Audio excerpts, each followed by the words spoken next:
Hi everyone, trying to install Windows 11 and you are stuck on this screen. So in this video I'll show you how you can easily bypass it. Simply press Shift plus F10 key together and this will bring up the CMD window. Once the window opens up, simply type in this command and hit enter. After you press enter, your system will reboot.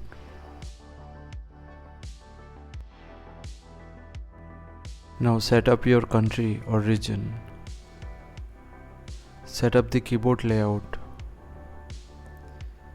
Now on the same screen where you got stuck, you will have the option I don't have internet. Simply click on it and you will easily bypass that screen. Now do the rest of the setup and complete the installation of Windows 11. So thanks for watching. Please feel free to subscribe and support the channel if you found the content helpful. Thank you.